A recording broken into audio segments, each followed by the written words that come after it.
All right, I just turned 20, and 2024 was my best year of all time. And I built two businesses this year, one an agency to 40 grand a month, and also a coaching business right around the same run rate month to month. I've also traveled to Bali, Greece, Turkey, all these countries. And the reason I actually didn't succeed in 2023 and took way longer than I should have is actually because I didn't know these things I'm going to show you in this video. So learn from my mistakes, steal my techniques, and hopefully you can make this the best year of all time, building the business you want, building the life you want, and also traveling anywhere you want. The first concept I learned this year that I was not applying the last 2 years, and the reason I was moving so slow, is called micro urgency and macro patience. Micro is the short time frame. It is the tasks that you have coming up in order to get an output. It is the diet plan that you're putting in order to get the dream body. It is the cold calls you're putting in to get sales calls. Whatever it is, that's an input, and the output is the goal, right? This is the same thing as micro and macro. Micro is a short time horizon, macro is a long. Okay, so what was the mistake I was making in the last few years before I learned this? So let's tell a story real quick. When I first started my agency, I had the goal of 10 grand a month. Like everybody else, they want to make their first few dollars online, and 10 grand a month is just the spot where you're like, okay, this is a good amount of money. I had the goal to hit that in 3 months. And guess how long it took me? 9 months. So why did it take 9 months and not 3? It was because I was focusing way too much on the deadlines of this end goal. Okay. So 10 grand a month, this deadline, I'm like, I need this so soon. I need this so soon. And then I was forgetting that this is what contributes. The tasks that lead to that goal is actually what matters. And I was forgetting that entirely. I was putting the urgency on the goal, but not the tasks. So I'd delay things by a few days in the moment. I'd get this done in a few days instead of today, I'll do it tomorrow. Whatever it is, the excuses were there all the time. What you need to do is disconnect from this outcome. And this is counterintuitive advice, because usually people are like, you need to set a goal and put a deadline on it and you move faster towards it. Okay. My philosophy is, you set a goal, go, I want this in X amount of months, okay?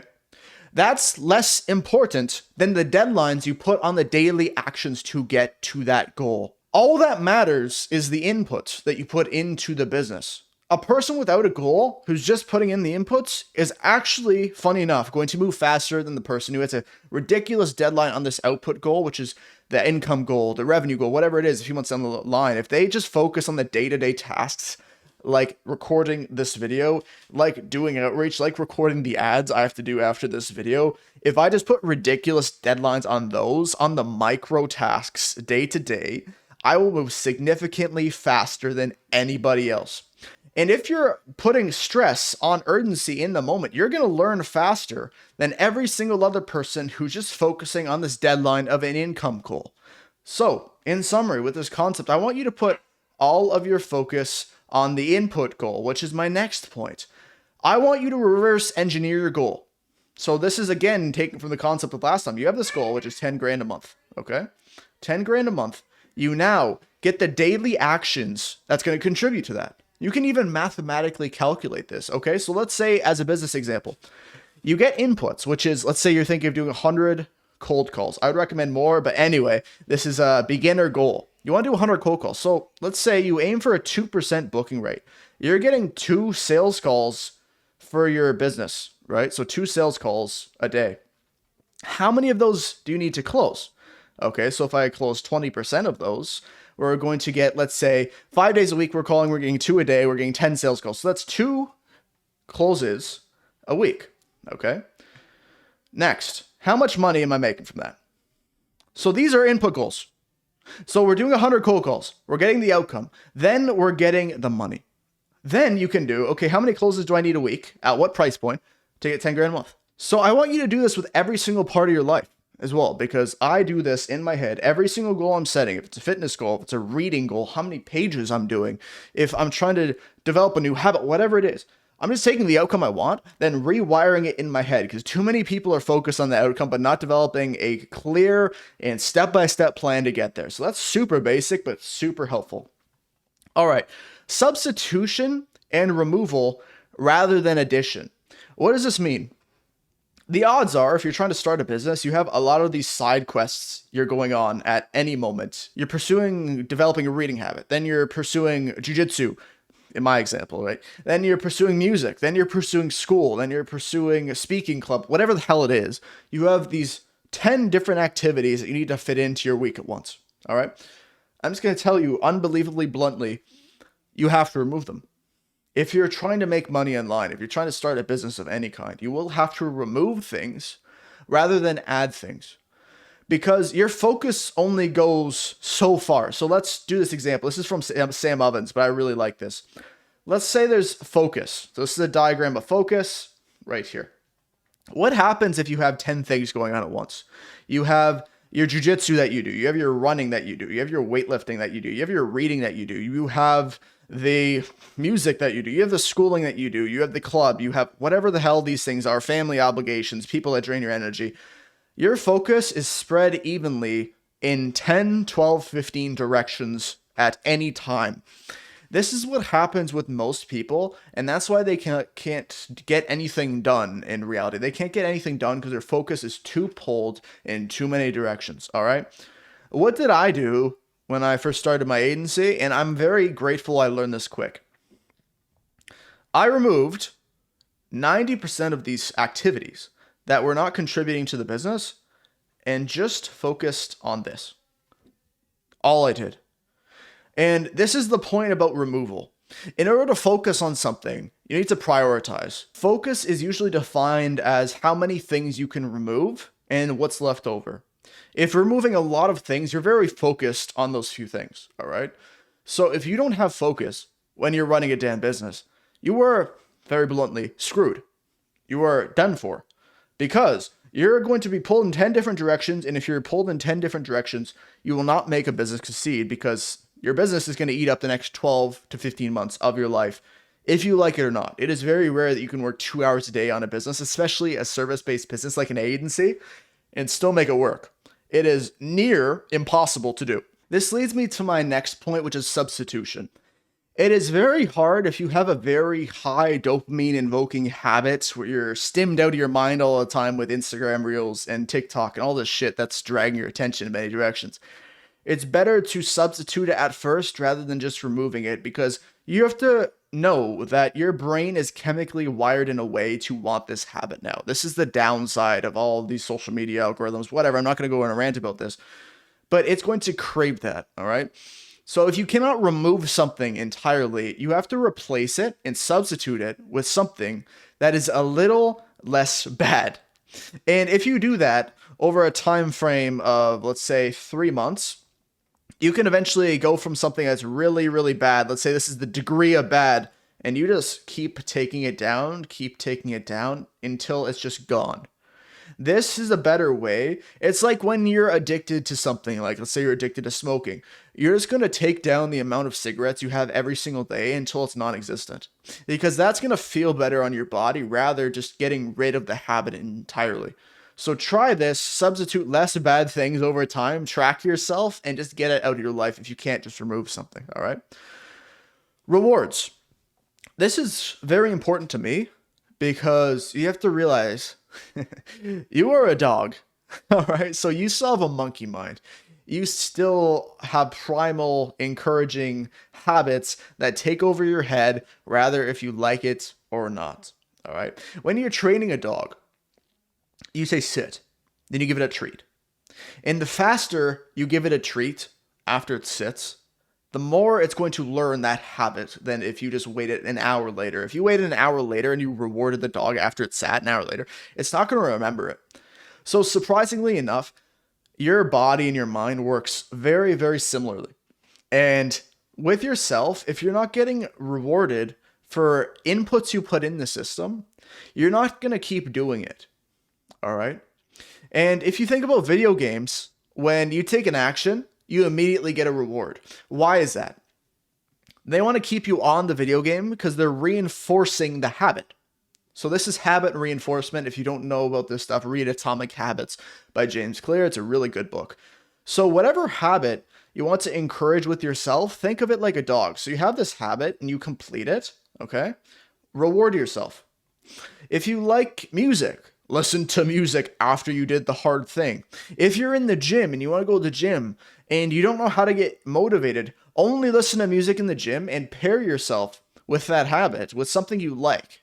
What this does is reinforces it significantly more than if you just did it by itself. So, if you want to do something and you don't want to do it, pair it with a rewarding, reinforcing habit right after to reinforce that behavior. Okay? As an example, I used this example before, but I really like it. I like playing music a lot, to the point where it almost dominates my life, where I want to get pulled in that direction of playing music all the time. The thing is, business is more important to my life than music. So what I do is work, music. I will not let myself play music on my guitar until I've completed my work for the day. Okay? And what I do is immediately go on my music, and that's my reward for working. So if there's some work you don't want to do, pair it with a reward, and you'll like it way more. Next, I want to share with you a technique that I've recently developed when it comes to goal setting. So you have these goals set out for the year, let's say, okay? And this is addition. This is what we talked about before. This is what you're adding into your life, and you're trying to achieve this thing. What every single decision has in your life is a trade-off. This is absolutely true. This is absolutely true for business. This is absolutely true for the candy you're going to eat. The trade-off of eating candy is you're going to get fatter. That's just how it goes, okay? By setting a goal, you naturally have to sacrifice something as a trade-off. You have to replace that time with the goal. The time you'd usually be sitting watching Netflix in your house is now the gym. Okay? And that's the trade-off of going to the gym. Eating that healthy food is a trade-off of eating that candy. Trying to get in shape, you can't eat that candy, okay? With anything you're trying to do relating to a goal, you have to actually list in point form the trade-offs associated with that goal. What are you going to sacrifice, okay? And if you look at the highest achievers in the world, they are sacrificing everything, okay? Why? Because they only care about the goal. Most of these people have no lives. They don't watch Netflix. They don't watch TV. They do not have bad habits because everything is a trade-off from their goal. Whatever is not contributing to their goal, they will cut off.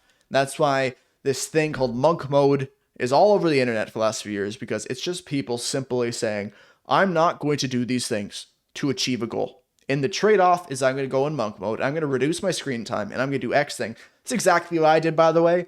For the first year in business, I just removed everything ruthlessly. But it's a great practice just to go, what am I sacrificing? And what am I not going to do to increase the likelihood that I achieve this goal? Period. So this is super helpful, really helped me. So I want you to also do the same thing. This is a technique that I've learned about probably in the last quarter of the year. And it's something that I've adopted recently that's really helped me. I learned this from Elon. This is one of my favorite biographies of all time. It's Elon Musk's biography by Walter Isaacson. What I learned is that he'll set absurd deadlines for a company that is unrealistic. Okay? And by setting deadlines that are unrealistic on the tasks. So I'm not talking about the goals. Again, I'm not contradicting myself in the beginning. This is actually the tasks that you need to complete to achieve a goal. Input deadlines are these tasks. So when are you going to get that done? You think it's going to take a week? Give yourself 3 days. I am so serious, okay? Because if you give yourself a week, you're going to take a week. This is actually called Parkinsons Law. Parkinsons Law states that if you actually set the deadline earlier, you'll still find a way, if you're conscientious enough, to get that thing done. And even if you take, let's say, 4 days instead of 3 days, like you said, you're still getting it done faster than if you set out the goal for 7 days. So you're still getting it done faster. So set unrealistic timeframes for yourself to get things done, and you will end up moving faster than the person who sets realistic timeframes. And you will learn what you are actually made of when you have an insane project that you want to get done with the most quality possible, and you give yourself a short deadline. You will still most likely figure it out. And even if you go over a day on this deadline, you will still get it done faster than if you were to give yourself more time of a realistic deadline.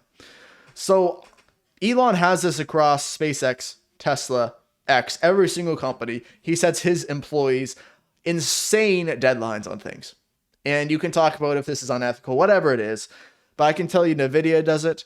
I can tell you many of these massive companies also do the same thing because it actually works. Do this with yourself. Set insane deadlines on yourself and see how much more shit you get done. Okay? Funny enough, I just mentioned a biography. My next tip is read biographies of unbelievably successful people. I'm just going to straight off recommend the Elon biography.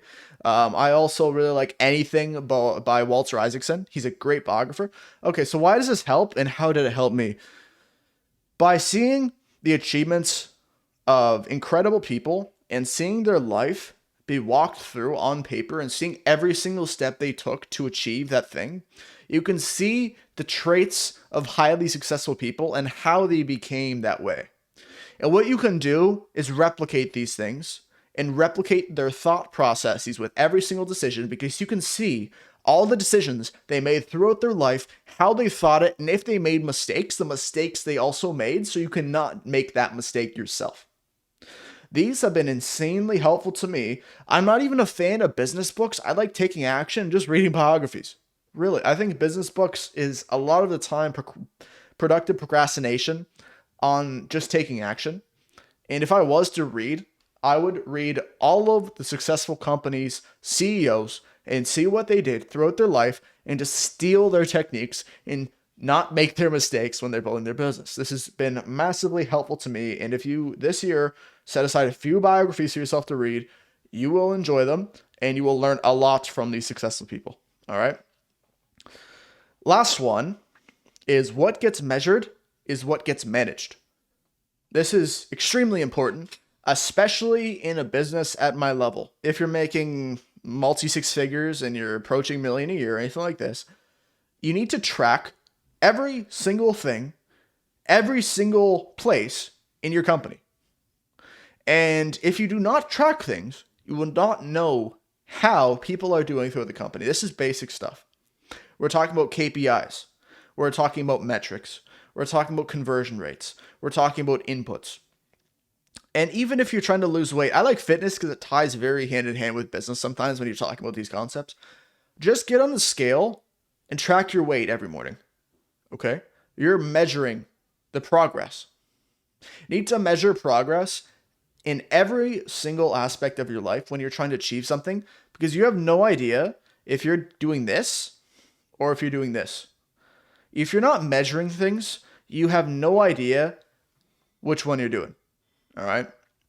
So what I do and what I would recommend you to do is ruthlessly measure every single part of your life and track every single part of your life. If you even pull up my diet plan, okay? I have everything mapped out. Everything. Why? If I'm trying to get in good shape, I'm going to measure my weight every day. I'm going to map out the calories and the carbs and everything and track everything in my business and see how absolutely everything is going. Because if you don't, if you're trying to progress in something and don't know the progression, you're screwed. So measure the cold calls, measure the bookings, measure the conversion rates, measure the resonation rate, measure the pitch rate if you're doing cold calls, and apply that to your system that you're using in your business. And you need to measure things or it will not get managed. Okay. So I hope you enjoyed this video. It's just the techniques that I've learned in the last few years, and I really hope this helps you and you implement it and get great results in your business, whatever you're working on. If you want to join a free community with over 5,700 agency owners in it, we're constantly networking and getting close to things, and also get access to our new challenge that we released right here. It's amazing. Hop in here. It's completely free. We get instantly accepted, and I would love to see you inside. Subscribe and like if you like this video and got some value from it. I really appreciate it. And I'll see you in the next one. Goodbye.